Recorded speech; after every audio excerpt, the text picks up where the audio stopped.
Okay, good evening everybody. Welcome to this, our 9th virtual sea angling forum here at the Angling Trust.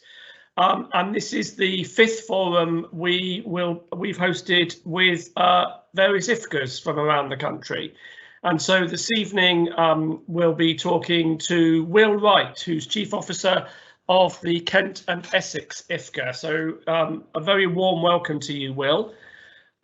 Before we hand over to Will, a couple of housekeeping things I just want to go through. So first of all, you can't see them and you won't see them, but working in the background with me are Nevin Hunter, who will be managing all the technical wizardry for the evening, and Hannah Rudd, who will be moderating and supporting the questions. And those questions you can put into the question box as the presentation goes along.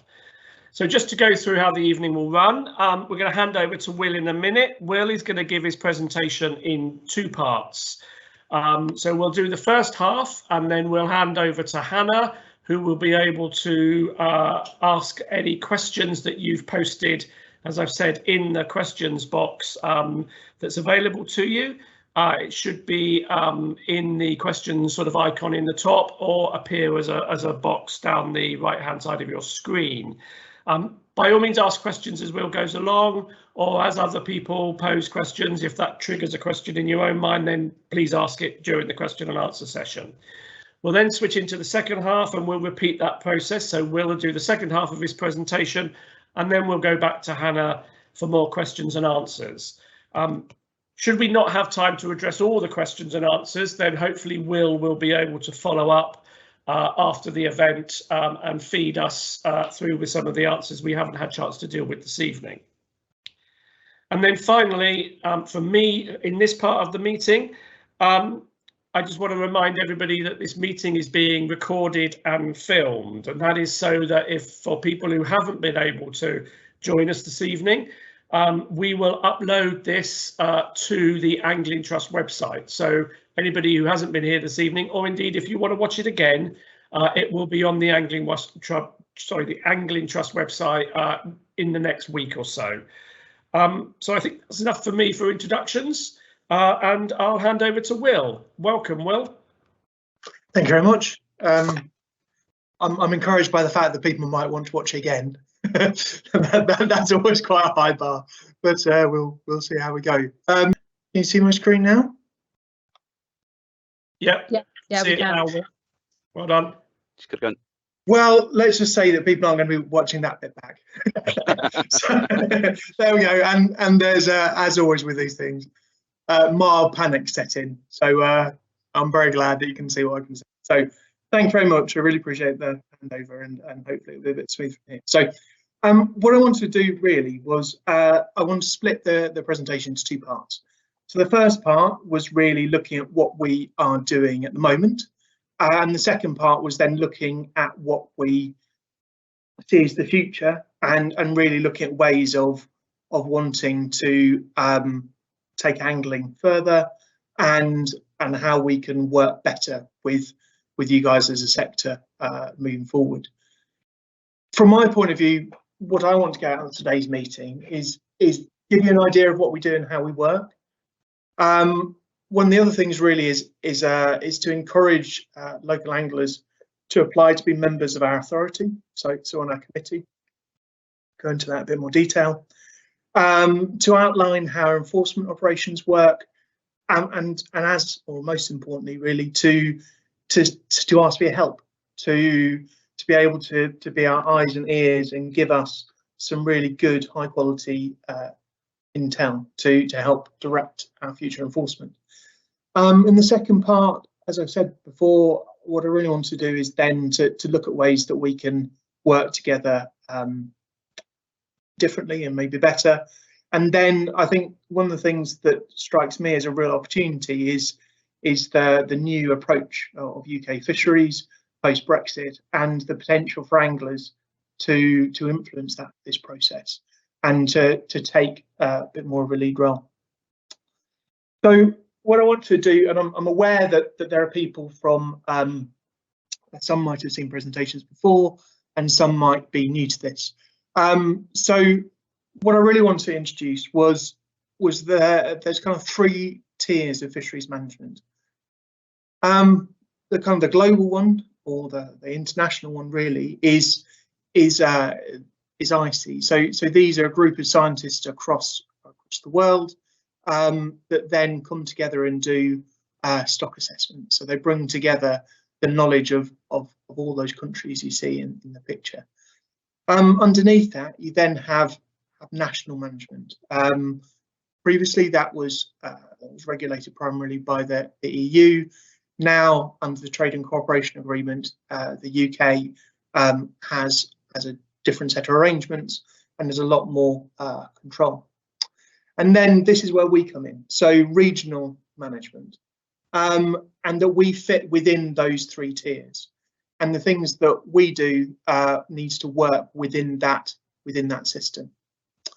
So we're not the only IFCA. There are 10 IFCAs around the coast of England, and we go out to 6 nautical miles.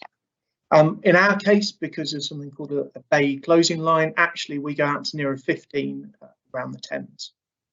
So actually that's a decent bit of sea. We also then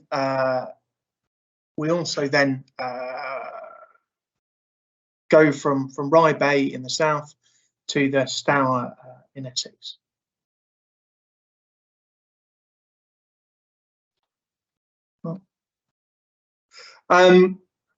So our duties were set out under the Marine and Coastal Access Act in 2009, and we moved from which were sea fishery committees into IFCAs.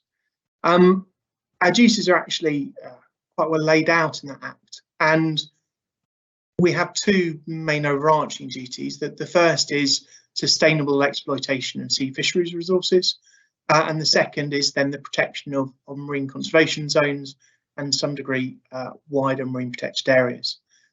The thing I'd really draw your attention to is section B of 153, the management of inshore fisheries, and that's to seek the balance between the social and economic benefits of exploiting sea fisheries and to protect the marine environment.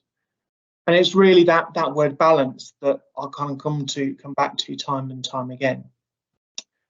The real thing with IFCAs, as probably been talked about before by other presentations, is that they enable communities to start to engage and potentially take some ownership in what is a very complex and quite quickly kind of international situation. So what about our team resources? Well, we've got 14 staff. 9 of those are warranted officers. We have myself, Chief Officer, and Dom, my assistant Chief Officer. We've got 2 science officers, 2 admin, and then 8 crew and shore officers. So actually, it's a pretty small team for a very large sea area.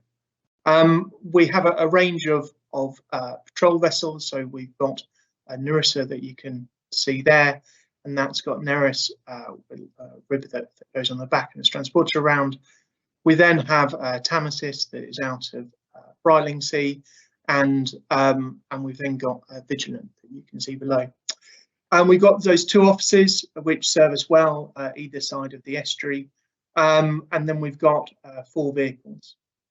As you can see from the pictures, that we do a whole range of different activities, from enforcement to monitoring and evidence gathering to wider community engagement. As I talked before, one of the key things is balance, and actually the vision of IFCAs is a useful thing to start to think about and contemplate. So really, we've been set up to lead and champion and manage that area, that of sea that I've outlined before, and it's about securing the right balance between the social, environmental, and economic benefits. And actually, that's a really pretty tricky thing, because there's lots of different users. It's a very busy sea area, and there's lots of people that want different things. What I want to do just quickly was give people a bit of an idea of one of those ways in which we need to look to balance, and that's the balance for space. So the area that I've got here is the southeast marine area, and this goes out a little bit further than our district, but hopefully it starts to show you how complex and how busy the sea area that we've got of our district is. So these are the wind farms that we've got, and there's a whole range of wind farms, virtually all of them actually are looking then for extensions.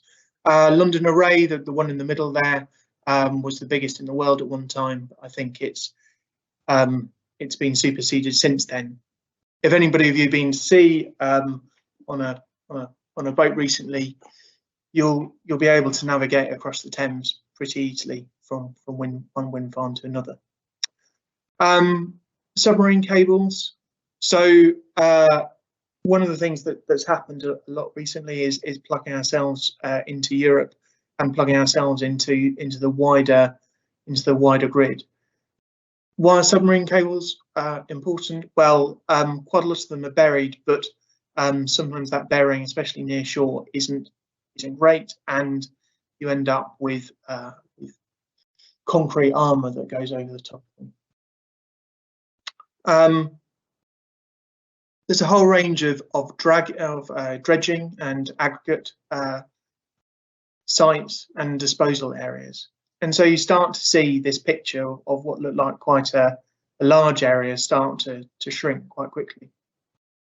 There's a whole range of anchoring sites, so we've got some of the busiest ports in the world within our district, and anchoring sites are really important to that business and to that trade. And then when you overlap those shipping routes on top of that, you start to see the real picture beneath, which is actually a very complicated bit of space, really. And this is the world that we find ourselves in. And as marine users, both anglers, commercial fishing boats, large and small, as well as stakeholders looking to kind of protect the marine environment, this is the landscape that we work in. And actually some of these other pressures other than fishing can start to really impact both the stocks and also our use of them.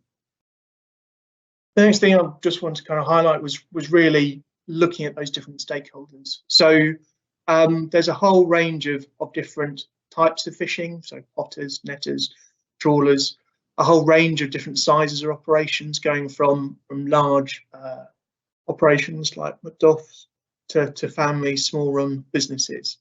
There are over 10 fishing boats, there are under 10 fishing boats, and there are hobby fishermen and yourselves as sea anglers. And as an IFCA, we try and bring all of these kind of needs and wants together, and try and find a way that we can exercise our duties.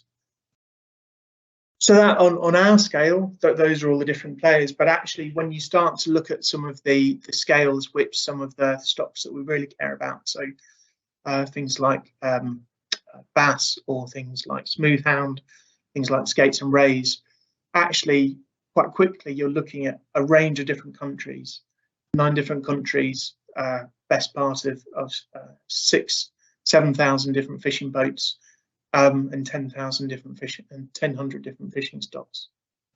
So hopefully you can start to see that there's a whole range of different users within this space, and this is something as an IFCA that we try and incorporate these different views and understand them in how we manage and make our decisions. One of the things I wanted to do was give you a bit of a task, really. It's something I'm always kind of fascinated by, but maybe just quite quickly start to jot down how many commercial species you think are caught in a district,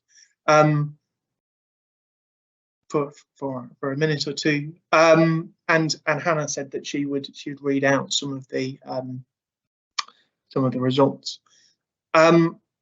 We had a consultant who came and did a piece of work not only in our district but around the others, and this was one of the things that then they came back with, and it always fascinates me to see what different people's opinions are. Anna, have we got any results through yet? We haven't. Ooh. If people could write them into the Q&A box, I can read them out. Don't worry, they'll be private. Yeah. If not, I think I can't give my guess because I know the answer.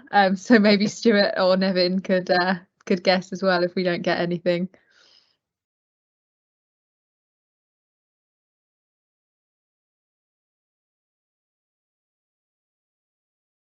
I think I'm gonna have to do a countdown clock, aren't I? So have we got anything? We haven't, no. Yeah, Stuart's gone for 20. Oh, 20. Okay. Well, unfortunately, so there are 58. Why have I sent people a task? Well, because this is our duty, really, as I was talking about before, that to look at how we can manage this wide range of species within our district.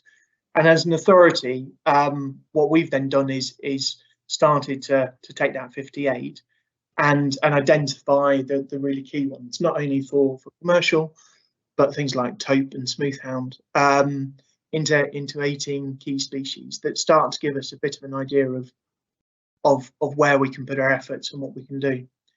But hopefully from those slides, you've got an idea of really the breadth of how busy our district is, the breadth of the users that we have in our district, and the breadth and the wealth of species that we've got in our district.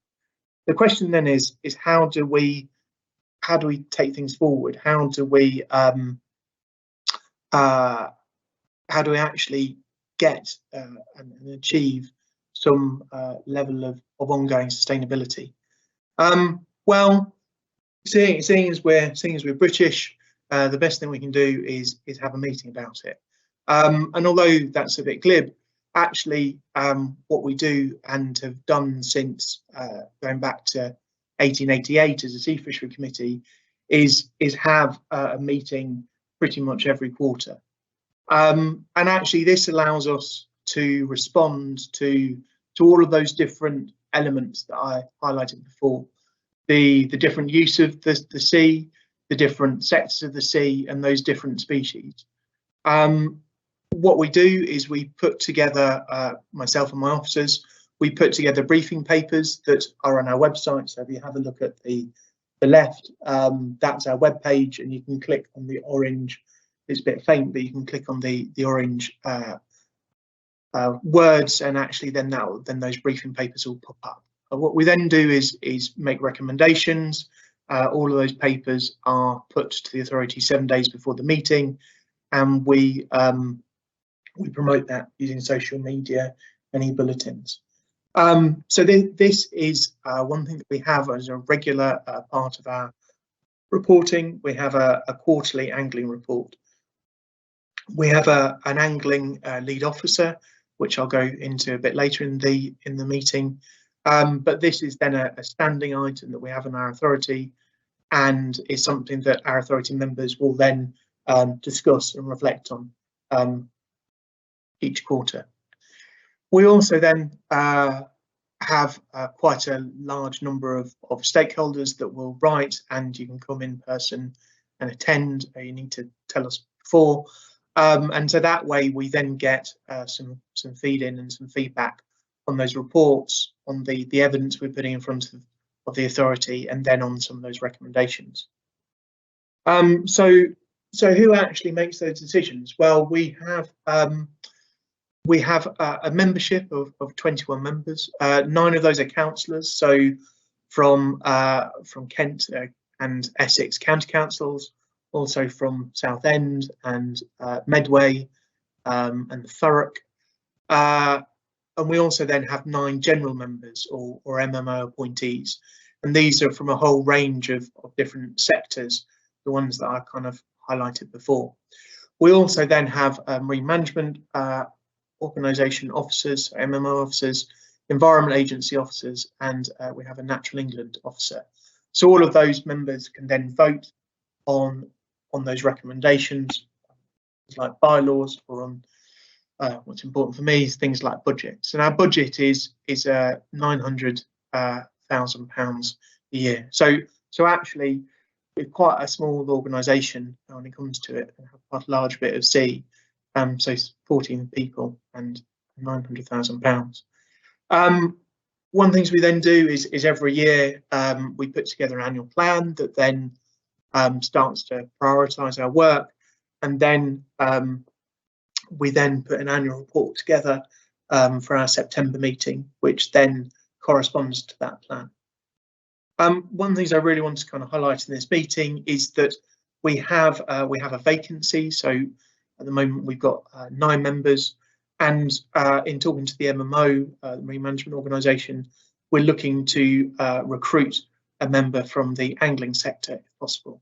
If you're interested in this, just email me or contact our info box, and we'd be more than happy to pass your information when the Marine Management Organisation are starting their recruitment process quite quickly.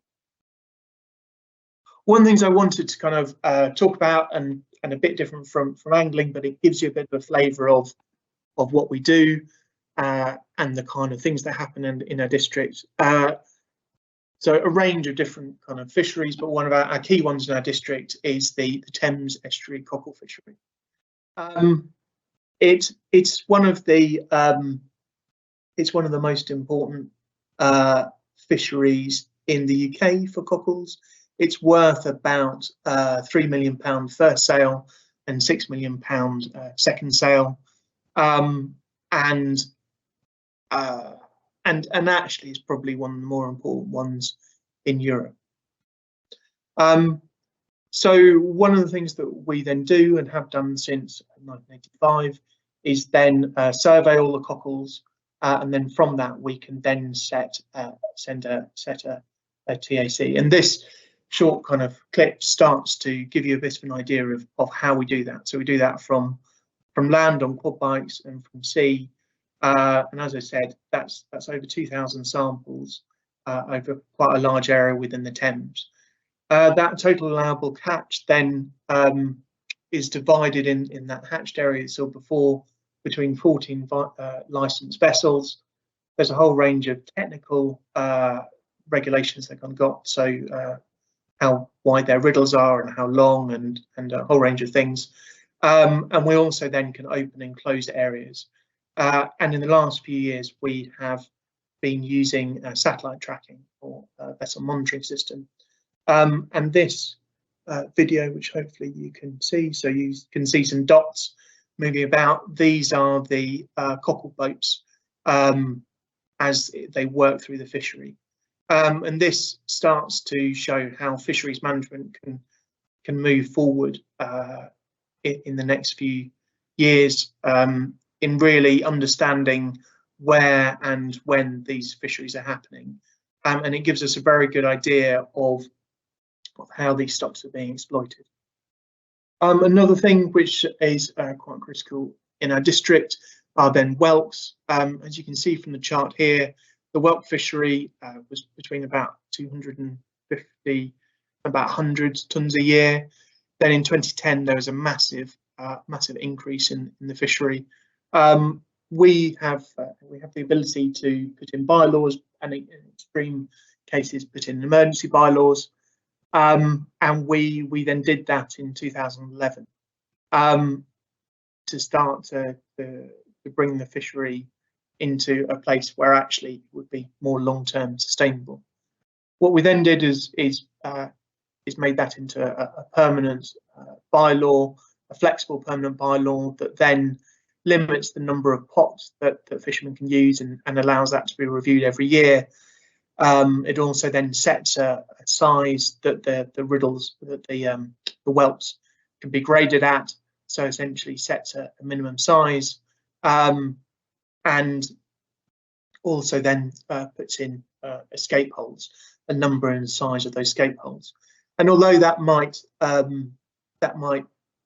be something a bit different for anglers, actually things like whelks are really important for some of the skates and rays, and cockles as well are a key food for a range of the species that people fish and catch. Another thing that's taken a huge amount of our time within our district has been the introduction and rollout of the government's Marine Protected Area programme. Within our district, about 71% of our total sea area is covered in Marine Protected Area. So that equates to 2,405 square kilometres. We've got 28 different marine protected areas within the district.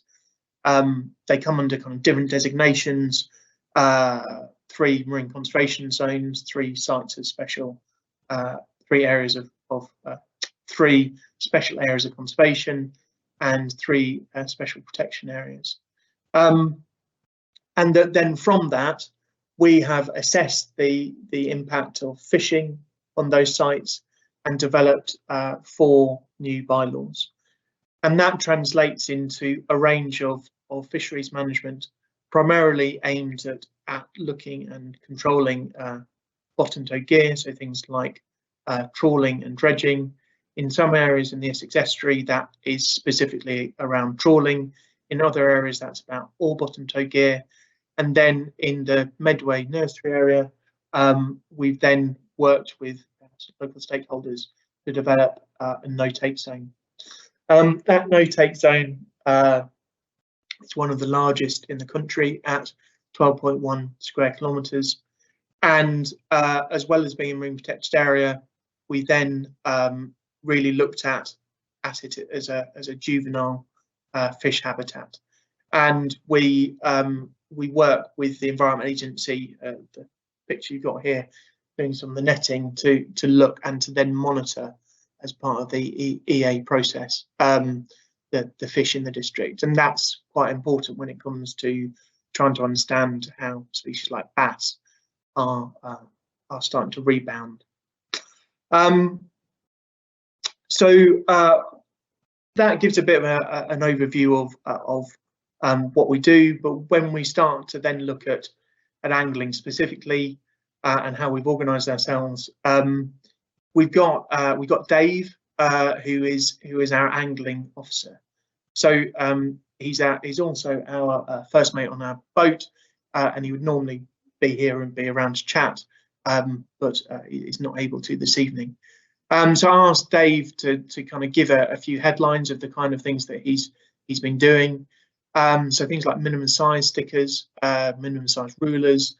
He attends matches and clubs, answers questions, and I think is then a name that actually you can call on when you call us up, so you can get a consistent answer to some of your issues.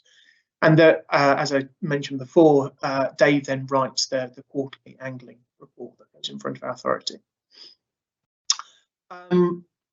Angling action. So what kind of things we do? Well,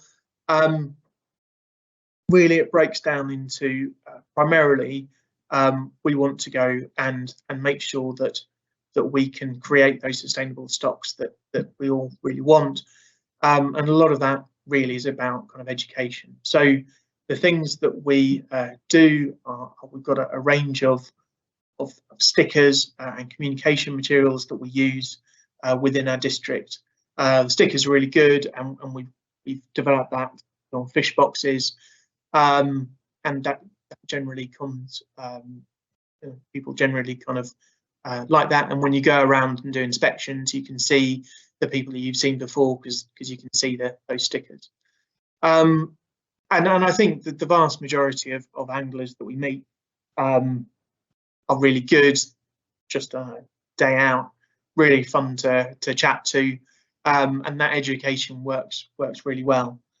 There is a bit though that is then about legislation and looking and making sure that we do have rules which do protect those stocks and those more vulnerable stocks. In 2019, the regulations, the kind of minimum sizes regulations, which were at a kind of European level, then were replaced. And what that meant is that actually new minimum sizes didn't then apply to recreational fishers or to the fishers that they had applied to previously. Using our emergency powers, we teamed up with the other East Coast IFCAs, so Eastern IFCA, Northeastern IFCA and Northumberland, so going all the way up to the Scottish border, to then develop a standardised emergency bylaw that then put back some of those really key bits of legislation. As you can imagine, there is some variance going from Kent all the way up to Northumberland, and there's a few things that are different, but actually the vast majority were able to keep the same. We've been working on that for the last year and a half, and we've now made that into a permanent bylaw. What we're now looking to do is to then look at kind of a second phase, which would then look to implement more kind of specific local species requirements, and work with people to look at how we could take some of those sizes forwards. Just quickly then, how do we do our enforcement? So what I want to do just is spend the last bit of this first half of this presentation just giving you guys a bit of an idea of how we enforce the fisheries legislation. So the first thing really is intelligence-led targeting. That, as I said before, we've only got 9 officers out in the field, so actually using our resources wisely is really key. We do patrols from sea and shore. This kind of gives you a bit of an idea of the boarding inspections that we do, and then things like Cockle inspections at port. We'll do a whole range of different activities. We've got haulers on 2 of our boats. That means that we can haul nets and pots, and we can then, if required, we've got the ability to issue sanctions, so fines and take people to court if required. The kind of powers that we have, so as officers, we've got the power to inspect vessels, premises, vehicles. We can search and examine. We can also see. So this is Hayden. We did some work. We see some shellfish being picked illegally on the shore. And we then got, if required, the power to kind of detain vessels and use reasonable force. So that's a bit of a run through, but actually, how do we look at enforcing all of those different species that we talked about before? Well, what we've done working with our authorities is we boiled that down to 5 main key priorities. So looking at the whelk fishery, the bass fishery, the cockle fishery, and MPA management. We then looked at kind of different stages of the year and started to kind of pull together a plan for when those fisheries are at their important times and where we can start to overlay our resource. But if anybody has worked at sea, you know that plans very quickly start to unwind. So actually, that enforcement register is useful, giving a kind of overview. But what we do is then run a 2-weekly tactical coordination meeting. This pulls together a whole range of kind of emerging issues, what kind of active fisheries we've got. We've got officer input from our own organisation, from other organisations, and as I said, that's kind of reviewed every 2 weeks. And one of the things I'll kind of go on to a bit is that as well as based on our information, is based on the intelligence that we're getting. So as I said before, any intelligence that you can give us is really helps.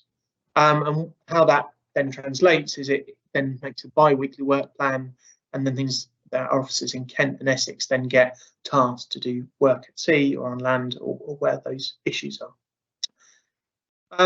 Looking more specifically then, so we talked about bass. How does that actually translate?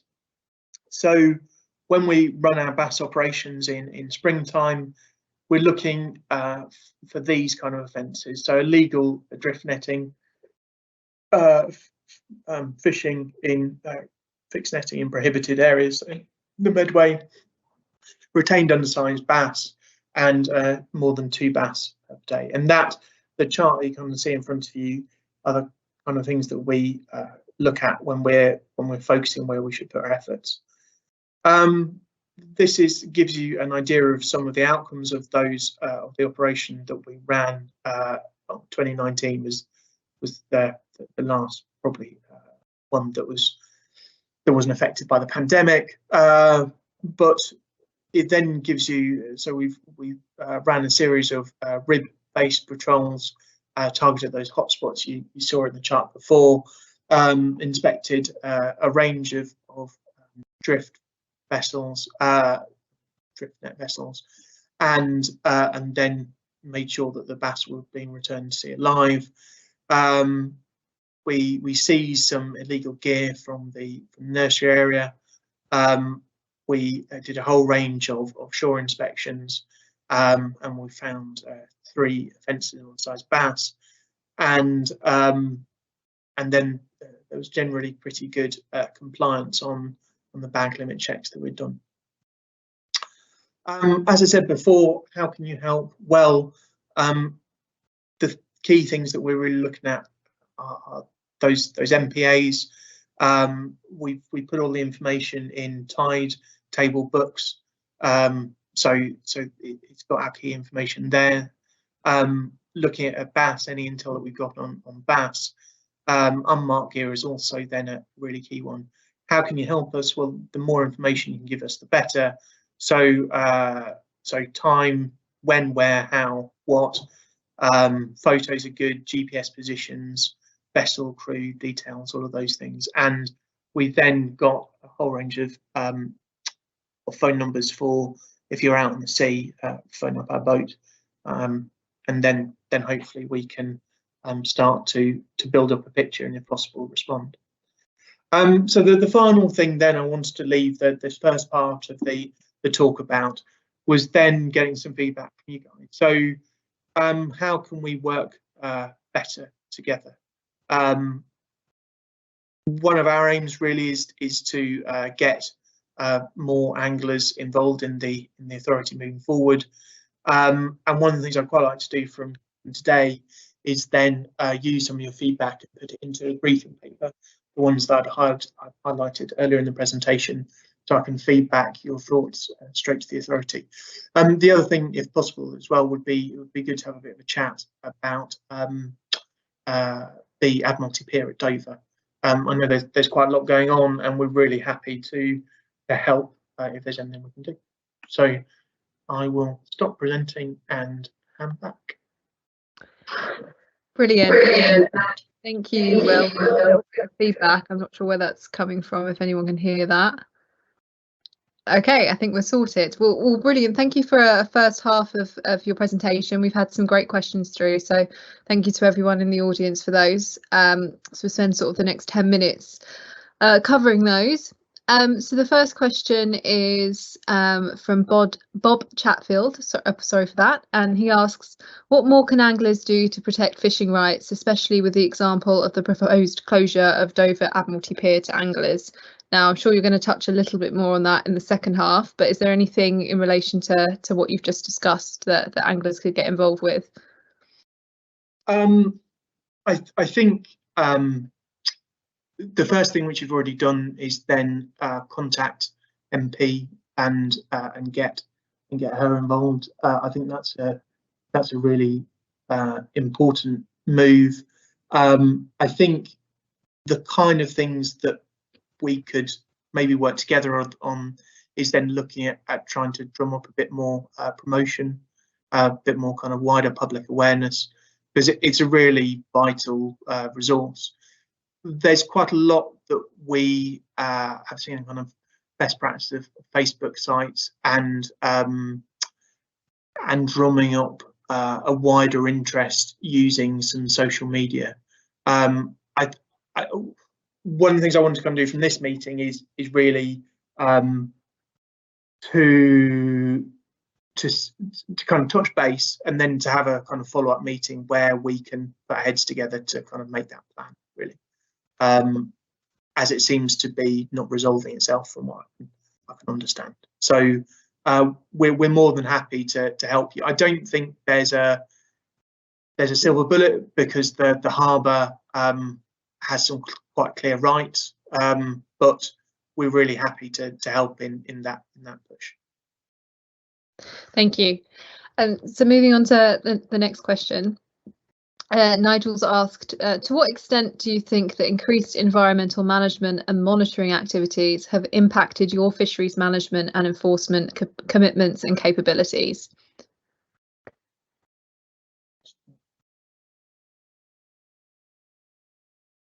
I think that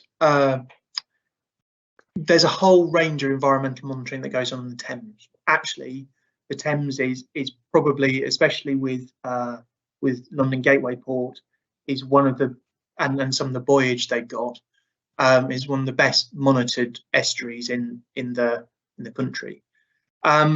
We've worked with people like Thames Estuary Partnership to try and pull some of that information together, and they've worked through a thing called a FLAG, which is a fisheries-led project to get a better understanding of the wider environment within the Thames. One of the major concerns that I think quite a lot of people have got, and which was the reason for showing the amount of work that is happening in the Thames, is the lack of some species which we'd normally find. So things like Dodo sole, there's a real scarcity of those in the Thames at the moment. So those environmental monitoring is absolutely critical in understanding how we're affecting the environment, and also trying to understand how we can kind of work within those parameters. The trick really is to try and get that information together, and sometimes that's the really hard thing, is to get that good environmental information together. But I think as we move forward, that's absolutely critical, because fisheries and fish stocks aren't isolated. Actually, they're a key part of the ecosystem.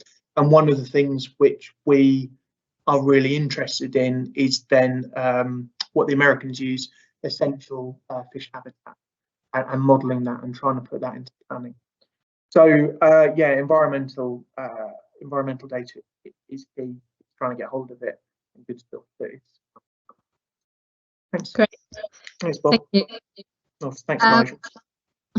There's lots of questions here that are quite large, so I'm just going to pick another two, I think, and then any others we can follow up at the end of part two, and sure, if not, pass them on to you. Yep. So moving on then, the next question is from Alan, and he asks, do you believe that your full committee have fully embraced the government's decision that recreational sea angling is a legitimate stakeholder in sea fisheries management? I think our committee has one of the things, which is the reason I kind of spent a bit of time on it at the beginning of the presentation, was looking at that balance. And I think one of the things that we're really lucky with is we've got a beautiful piece of coast, and actually people are really passionate about it.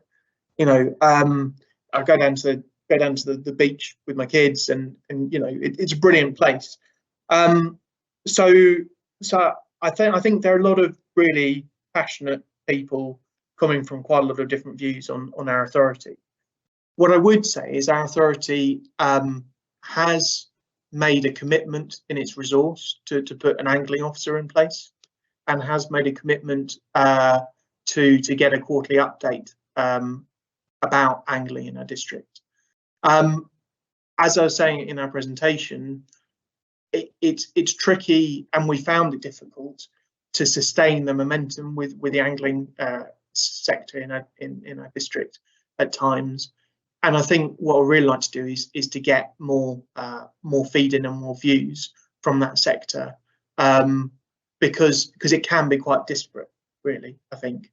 And that's something that I think we recognise as authority. So do we listen? Well, we're trying to, and we've got those structures there to do that. Can we do better? Yes. And that's a bit of why I want to see whether we can make progress from this evening. Okay, brilliant. Thank you.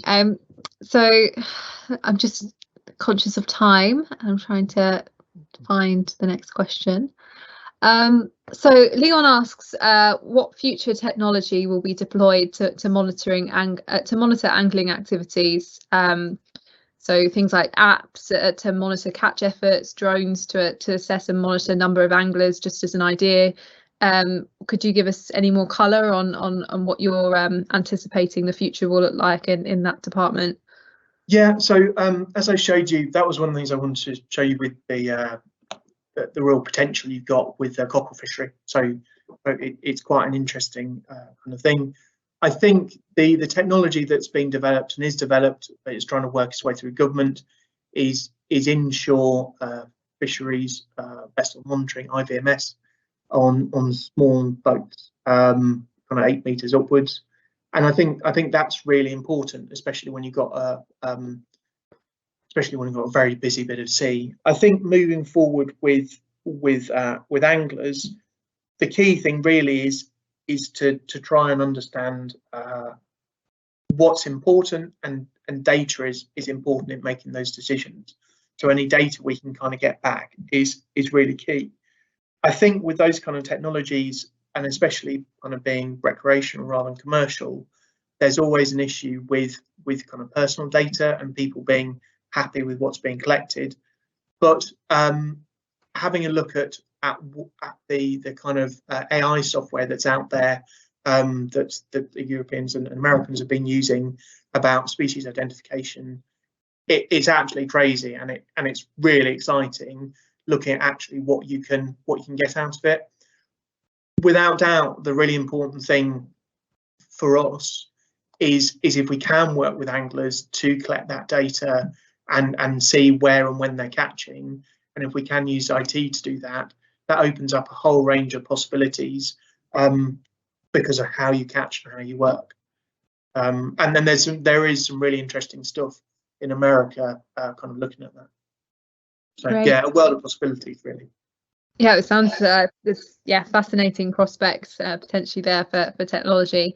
I'm conscious of time, as I've mentioned before. So if I hand back over to you for the second half of your presentation, and just a note to everyone in the audience to thank them for their questions. Please keep them coming in, and we'll hopefully get round to the ones I didn't get to in the next round of questions after this part of the presentation. So thanks, Will. Over to you. Can you see my screen? Yes, we can. Yeah, fantastic. Brilliant. I can breathe again. So the second half is a bit quicker. What I wanted to do is to spend a bit of time and to look at how we could move forward in the future.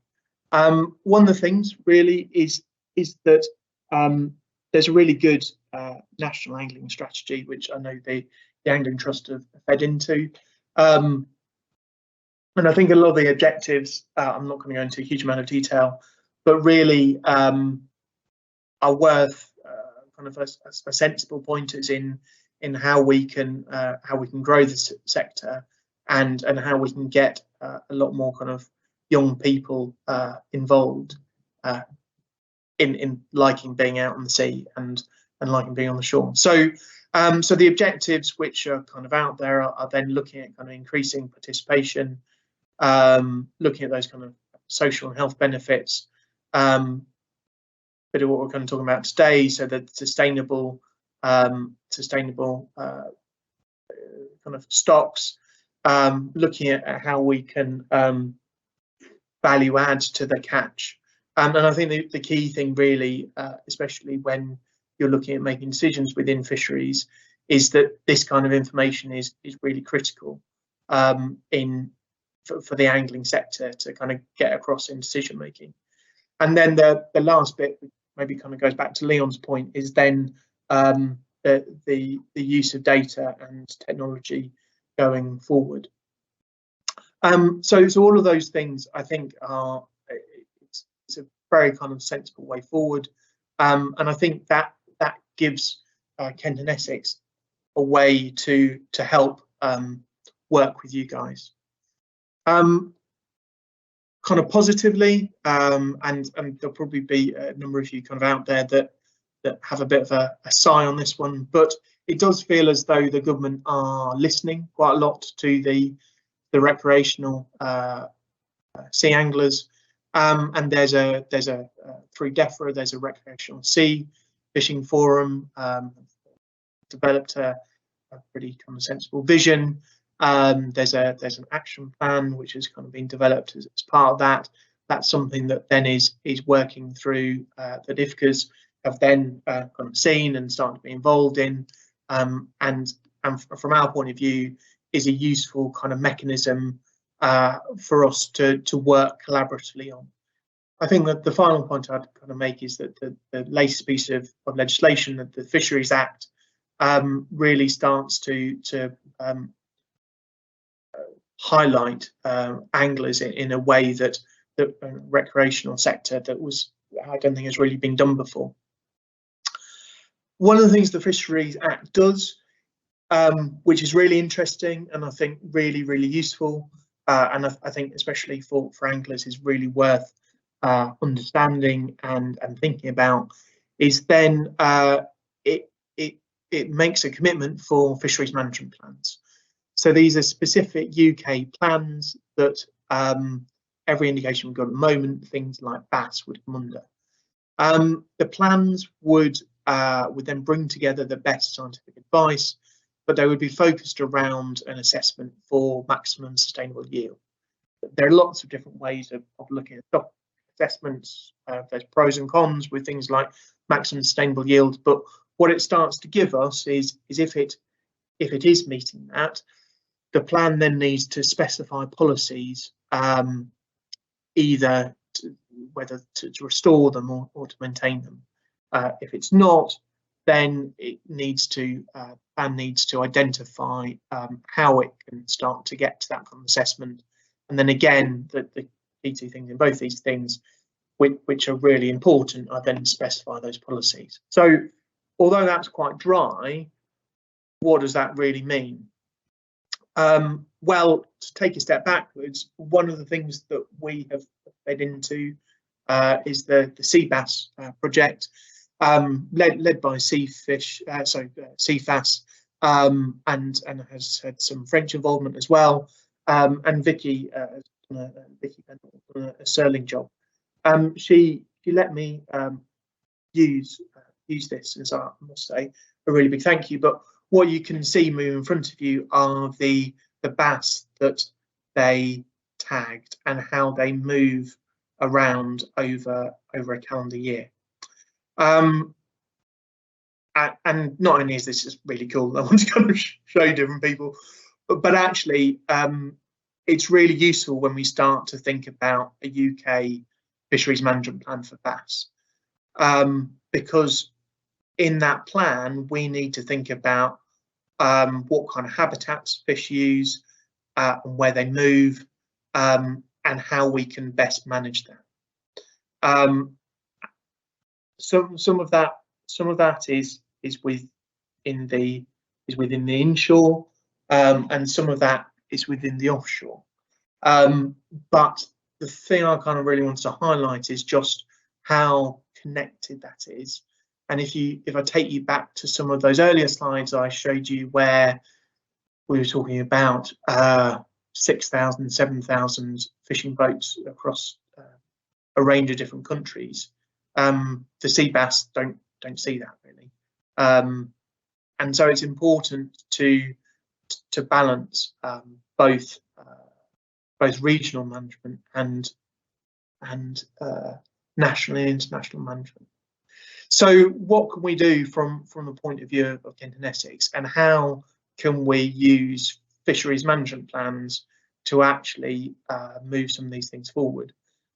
One of the real things that this gives us, different to maybe kind of previous European management, is a lot more transparency in how we manage these stocks. The plans will have to be put in front of Parliament, and they will then be reviewed and updated every 6 years. And I think, as I talked before, this then gives us a good idea of this interplay between regional and national management, in some cases international management.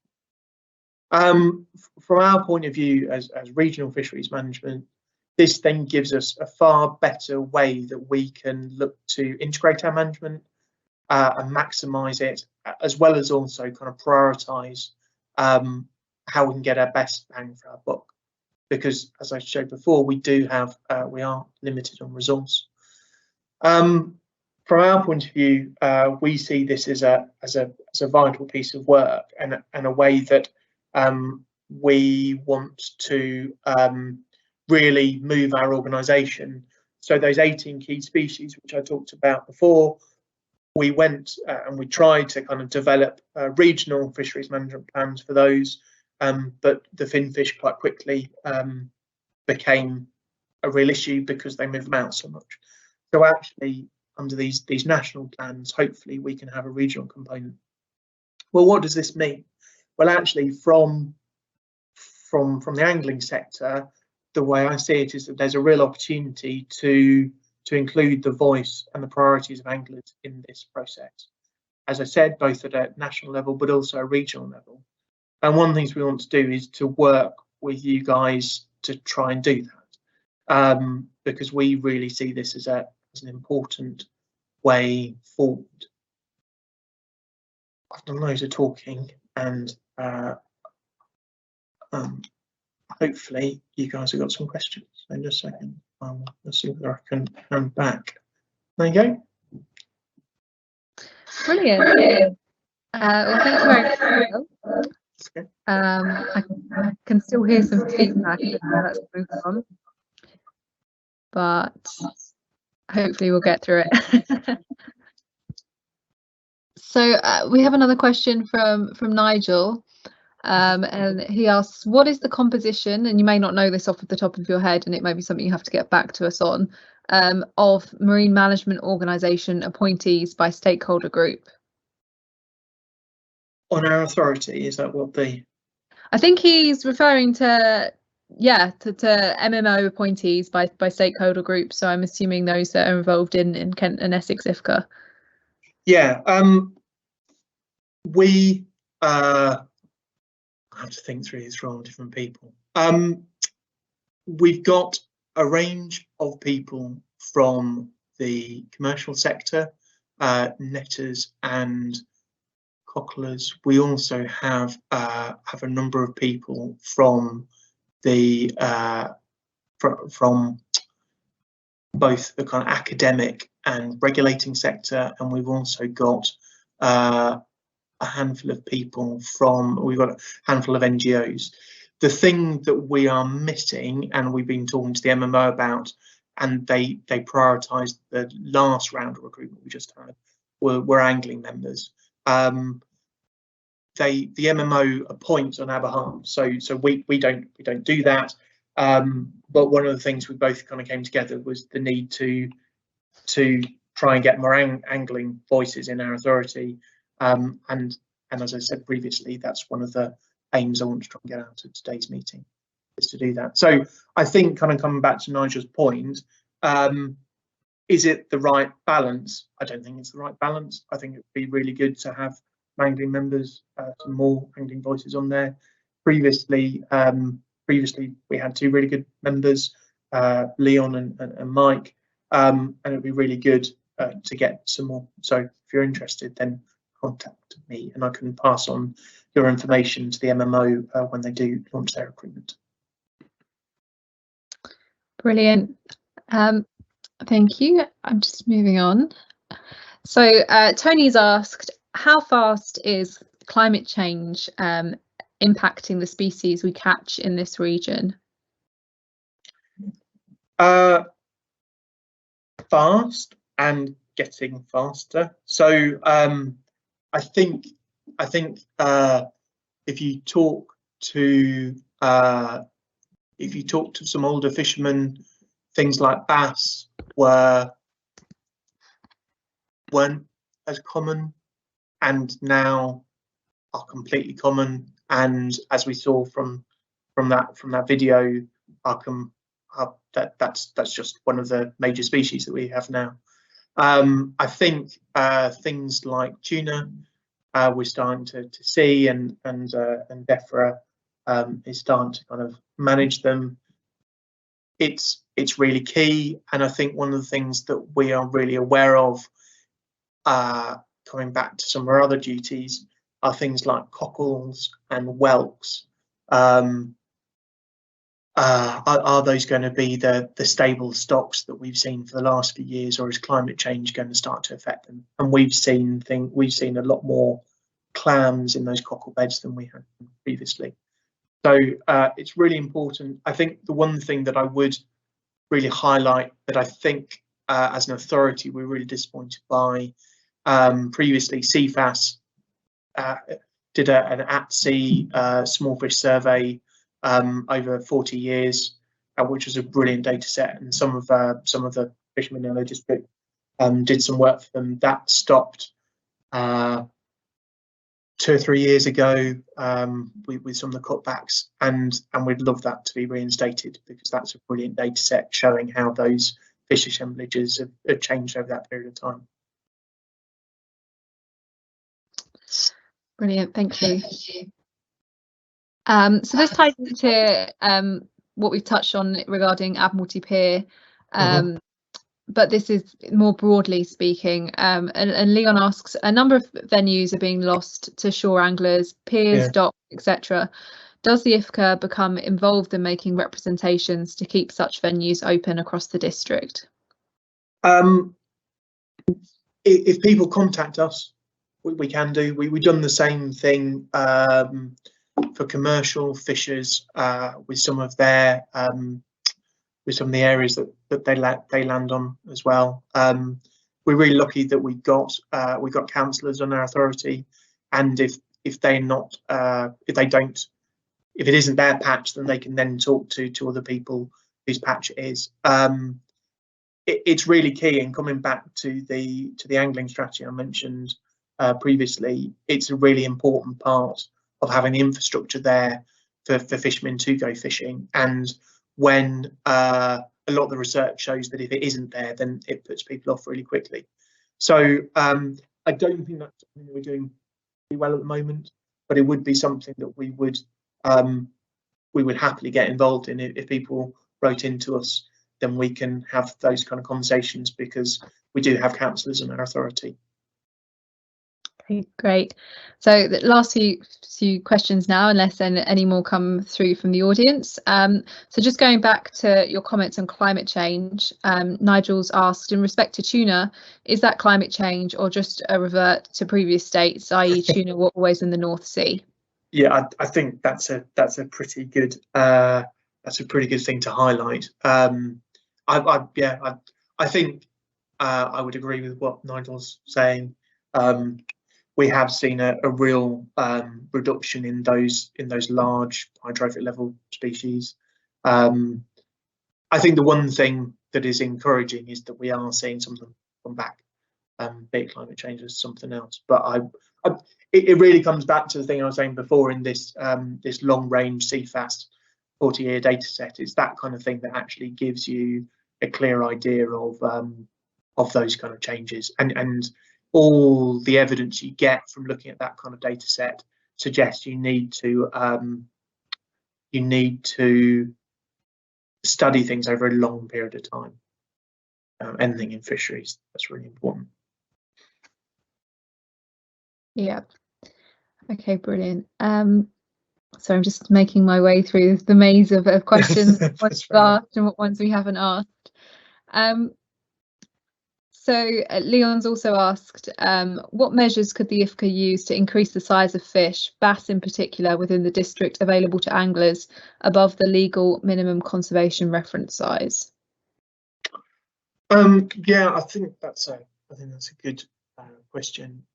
I think that's why I was looking at this at the movement of bass and looking at the tagging studies with CFAS, because really understanding where they move and at what stage of their life cycle is really important. The things which Victoria's presentation shows,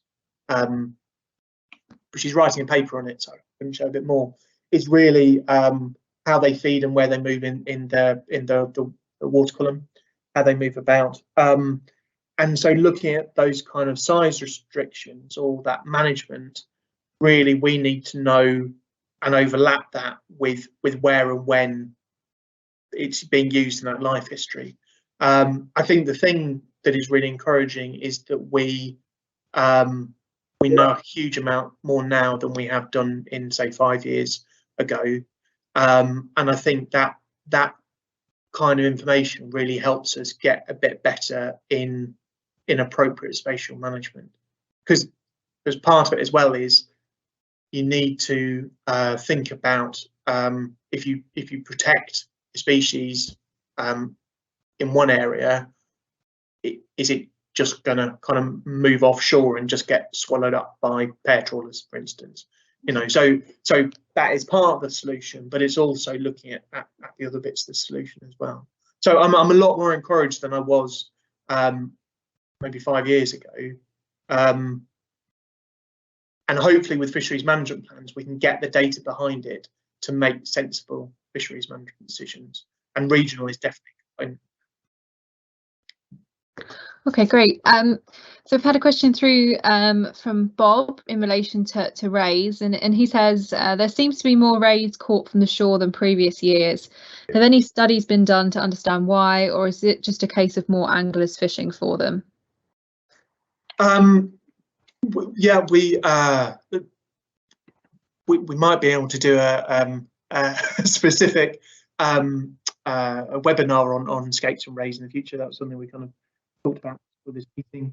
We've worked on a project with French and Belgian fishermen and their equivalent of CFAS, so their science labs, looking at skates and rays in the channel, top of the channel, and the southern North Sea, and looking at that complex. So it isn't just thornback ray. You've also kind of got blondes migrating, and you've got kind of a range of different species that are kind of moving. The things like thornback ray are showing a real upswing.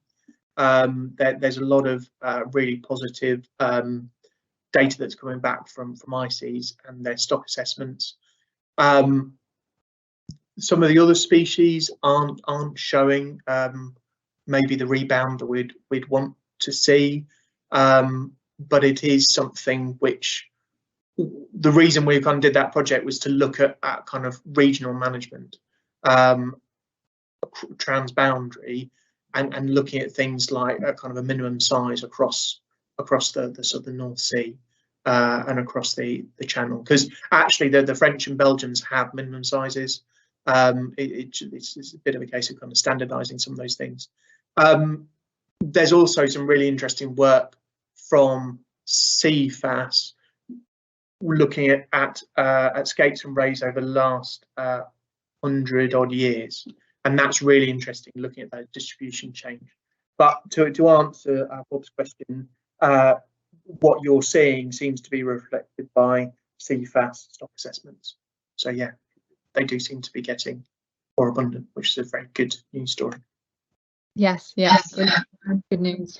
So unless we have any more questions, this is the last one of the evening, and it's from Leon. And he asks, has any data been gathered on the effectiveness of the Midway nursery no-take zone? That's a really good question. We have been working with the Environment Agency to support their 20-year long data set they've got for the Midway.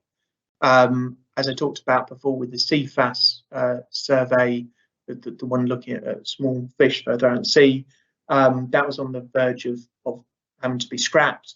So we've been supporting them in that, and that now, touch wood, seems to be an ongoing survey. So that's really good, because it's those, as I said before, it's those long-term data sets which are really important.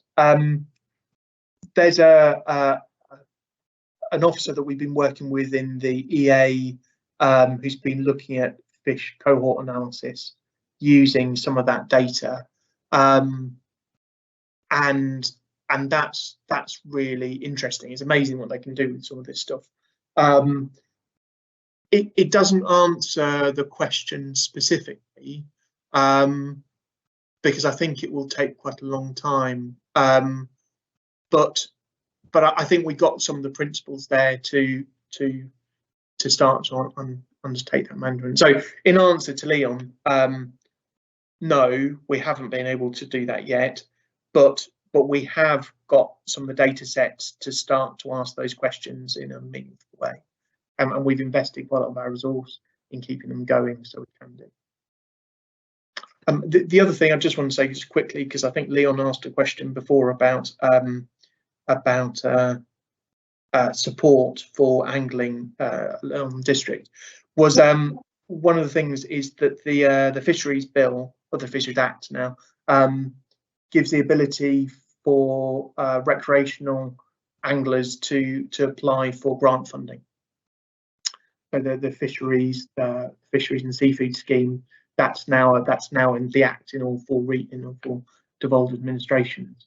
So actually that's a really interesting way in which you could look at not only looking at councils but putting some resource funding in. Brilliant. Thank you so much, and thank you to everyone in the audience for their questions. There's a few comments as well that are quite lengthy, so I'll pass those over to Will to this forum. But other than that, thank you very much for a fantastic presentation, and I'll hand back to Stuart now for some closing comments. Could I just say one thing? So if Bob wants to contact us to do with Dover Harbour, I'm more than happy to kind of follow that up. Great, thank you. Thank you. Okay, thanks, Will. Thanks for an excellent presentation, and I think some really interesting questions. I just endorse a couple of things you said. We'd also be really keen to see more angler representation on all of the IFCAs, but certainly on the Kent and Essex IFCA. Here at the Angling Trust, we've just completed quite a big reorganisation within the trust, and this is enabling us to put more resources and more support into sea angling.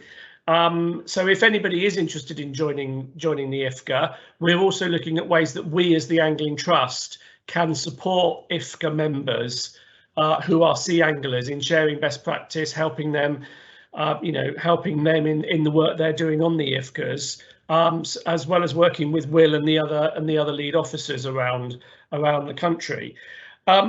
Also, Will, we will follow up with you on the Admiralty Pier discussion debate. We've been working as the Angling Trust very closely with the Dover Sea Angling Association.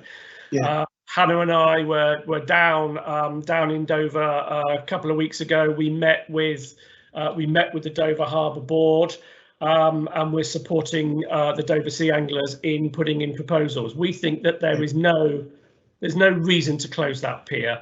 The measures that the security concerns they have, that banning angling is completely disproportionate. There are ways. Dover Sea Anglers are a fantastic organisation, and there are easily ways that they can meet those security concerns without us having to ban angling. So we're really behind Dover on that, and we'd be more than happy to work more closely with you on it. I'd also. I think on that specifically as well, what we can kind of throw into that mix is, we, as I talked about before, we do a number of patrols around the district, and we do a number of patrols on Admiralty Pier. So and we can provide some of that information about the risks that we have to do with it, and we work really well with the club. So we've got some of that working knowledge that we can feed into that as well. Yeah, brilliant. And you're right about the Fisheries Act and the funding. In fact, Hannah and I have got a late evening because we're trying to put some bids at the moment to interrupt that work for this forum, and we will be continuing to work putting in bids, guys, for more schools participation, getting more kids into sea angling, putting in bids for helping to develop material over fish welfare and other issues like that. A whole range of things that the opportunity presents to us with the Fisheries Act and the funding scheme. Have to confess slightly, Will, that we got a long way to go to get some of our DEFRA officials to think less commercial and more recreational. Yeah. That's work in progress. You know, we're pushing on that. So yeah, really encourage people to get more involved in this. With the fisheries management plans coming through, I think there's some really exciting opportunities to get much more balanced approach to fisheries management, and a much greater voice for sea angling. So thanks very much. As I mentioned earlier, that we'd filmed this and we will upload it onto our website. We'll also be sending everybody a short survey, which would be really grateful if you could complete and fill in within the next 7 days. We've run a number of these now, but we're always looking for feedback. We're always looking for ways that we can improve the forums, improve your experience at the forums.